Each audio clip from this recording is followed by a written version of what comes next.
Assalamualaikum warahmatullahi wabarakatuh. Perkenalkan, nama saya Rifan Rizky, mahasiswa Teknik Kimia Angkatan 2022 dari Universitas Jambi. Dalam kesempatan kali ini, saya akan mempresentasikan tugas pada mata kuliah Teknologi Nanopartikel dan Material dengan dosen pengampu Ibu Nita Widya Astuti. Jadi pada kesempatan kali ini, saya akan membahas mengenai FTIR lebih lanjut dan penggunaannya pada teknologi nanomaterial. Dalam topik pembahasan yang akan kita bahas, pertama itu ada prinsip dasar, yang kedua ada perkembangan terbaru, dan yang ketiga itu ada interpretasi data dan juga informasi. Terlebih dahulu kita akan membahas mengenai pendahuluan tentang nanopartikel dan juga FTIR. Nanopartikel telah menjadi inovasi penting dalam bidang farmasi dan pangan, khususnya dalam pengembangan nanopartikel berbahan alam. Namun, efektivitas senyawa aktif dalam bentuk ekstra kasar masih terbatas karena kestabilitas dan bioavailabilitasnya rendah. Irawan et al. 2025. Dalam perkembangan ilmu farmasi dan teknologi material, analisis struktur kimia dan kualitas senyawa aktif menjadi aspek krusial, terutama dalam pengembangan obat. Salah satunya teknik yang paling andal yaitu FTIR, atau kita kenal dengan Fourier Transform Infrared Spectroscopy. FTIR tadi memungkinkan pengidentifikasian gugus fungsi dan karakterisasi struktur molekul dengan cepat tanpa merusak sampel. Nugroho et al. 2024. Pembahasan kedua, kita akan membahas mengenai prinsip dasar dari teknik FTIR. FTIR itu adalah teknik spektroskopi yang mendeteksi serapan sinar inframerah oleh molekul. Gugus fungsi kimia menghasilkan puncak pada spektrum FTIR digunakan untuk mengidentifikasi gugus OH, NH, CO, dan MO menghasilkan logam oksida. Kemudian perubahan struktur molekul karena reaksi kimia seperti cross-linking. Pembahasan ketiga, kita akan membahas tentang perkembangan teknik FTIR. Dalam instrumentasi, penggunaan ATR atau FTIR, Advanced Total Reference, mempercepat analisis tanpa preparasi kompleks. Spektrometer termovisor Nicolet ES50 digunakan dalam studi ini dari rentang 4000 hingga 500 cm. Yang kedua ada metodologi sintesis. Gelasi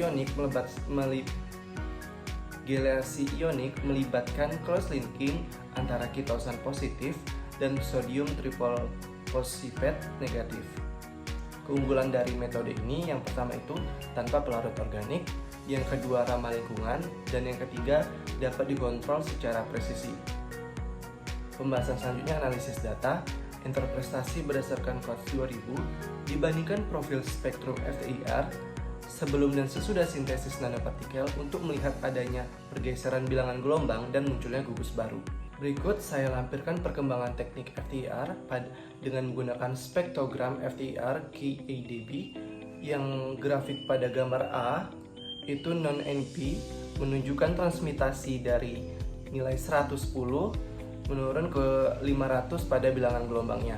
Kemudian pada gambar B KADB NP dari 105 transmitasinya turun ke 500. Islami et al. 2024. Interpretasi data dan informasi FTIR.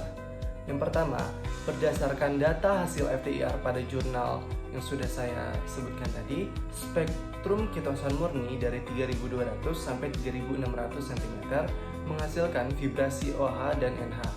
Pada 1636 cm menghasilkan amida primer NH bending. Kemudian yang kedua ada setelah cross-linking, CTO ditambah dengan ekstrak APBW menghasilkan peningkatan intensitas pita 3300 cm, munculnya puncak baru pada 1600 cm, kemudian indikasi terbentuknya ikatan kompleks antara gugus OH flavonoid dengan gugus NH. Yang ketiga itu ada makna spektral. Pergeseran dan penambahan puncak membuktikan terjadinya interaksi molekul. Cross-linking sukses sehingga terbentuk nanopartikel dengan gugus fungsi aktif.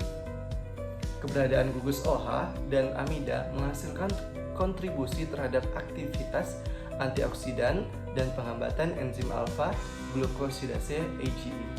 Nah, berikut juga saya lampirkan nih hasil spektrum IR dari ekstrak etanol daun APBW sebelum sebelum dan juga sesudah ikatan silang dengan CTO NITPP. Selanjutnya kita akan membahas kesimpulan dari FTIR yang telah saya bahas tadi. Teknik Fourier Transform Inverse Spectroscopy atau FTIR terbukti sebagai metode karakterisasi yang efektif dan andal dalam analisis struktur molekul nanopartikel berbasis bahan alam. Dalam konteks sintesis, nanopartikel kitosan dan ekstrak daun bougainville, FTIR mampu mengidentifikasi gugus fungsi utama serta membuktikan keberhasilan proses cross-linking melalui pergeseran bilangan gelombang dan kemunculan puncak baru pada spektrum. Perkembangan terkini seperti penggunaan EQR FTIR dan metodologi gelasi ionik mendukung analisis yang lebih cepat, ramah lingkungan dan juga presisi. Hasil interpretasi spektrum juga menunjukkan kontribusi gugus OH dan amida terhadap peningkatan aktivitas biologis seperti aktivitas antioksidan dan penghambatan enzim alfa glukosidase. Dengan demikian, FTIR berperan penting dalam memastikan keberhasilan sintesis dan validasi struktur kimia dalam nanomaterial dan validasi struktur kimia nanomaterial dalam aplikasi farmasi dan biomedis.